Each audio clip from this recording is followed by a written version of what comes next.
Happy Monday out there, folks. This is Darius Dale here to present our macro minute for Monday, July 18th, 2022. Starting with asset markets, we have stocks up this morning, commodities up, crypto up big, dollar up, down, global bond yields up.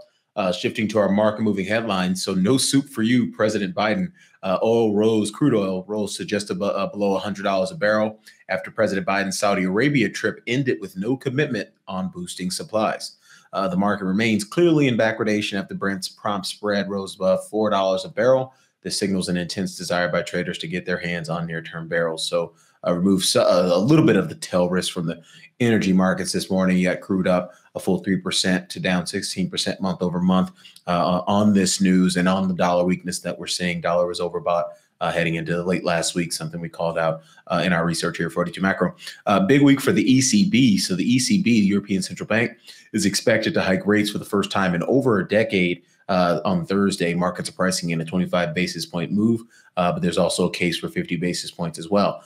Christine Lagarde, the ECB central bank president, will discuss their new tool to combat yield spreads between nations, this sort of anti-fragmentation tool. ECB continues to talk out of both sides of their mouth. They want to hike interest rates to get inflation under control, but they also want to prevent periphery spreads from widening, which is a natural function of the removal of liquidity and the slowing growth prospects. It's a difficult moment in time for the ECB that seems to, again, be sort of being guided by two separate masters, but ultimately it's all leading to euro weakness and dollar strength on a trending basis. And then lastly, watch this closely. So Gazprom, Russia's big gas company, I think their largest gas company, declared force majeure on supplying at least one major European customer in a letter dated July 14th, according to a report by Reuters.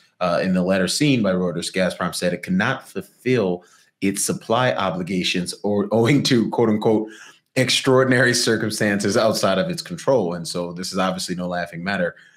Could those extraordinary circumstances outside of its control be Vladimir Putin saying, hey, you cut them off because he said so? Probably not. We don't know. We can only speculate, but this is the summertime. Obviously, cutting off gas supplies in a winter would send Europe into some form of a mild economic depression. And so this is something that continues to be a big, let's call it left tail risk for the global growth cycle and the global profit cycle, which obviously U.S. multinational companies would not be spared from if Europe goes into a mild depression.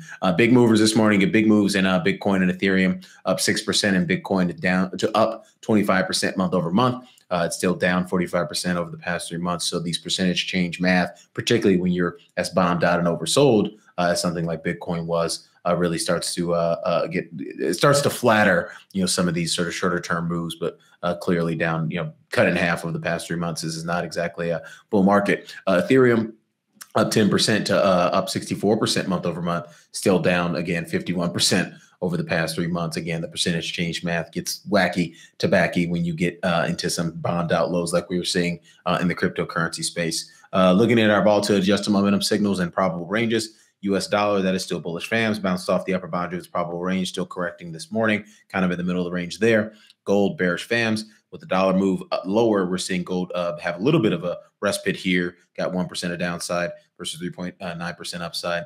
10-year nominal treasury yield bullish FAMs here. It's getting more or less towards the lower boundary of its probable range. You got about 33 basis points of upside versus 10 basis points of downside there. High yield credit spreads, bullish FAMs, still low oversold. So wouldn't be chasing high yield credit here at this particular juncture. S&P 500, that is neutral VAMs. It's got about 2.4% of upside versus 5.4% of downside. VIX, that is neutral VAMs.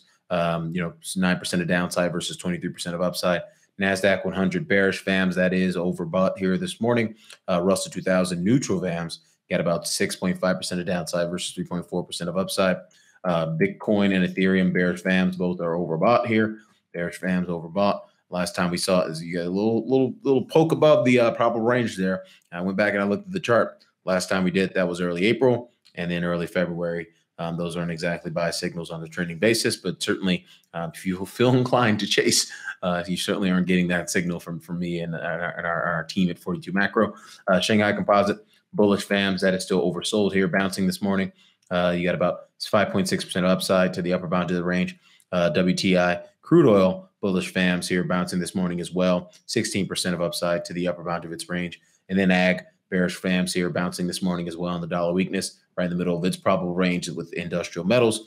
Bearish FAMs, not quite in the middle of the probable range, got about 4.6% of downside, 7.4% of upside. So with that, Darius Dale presenting our macro minute for Monday, July 18th, 2022. Best of luck out there and have a great week.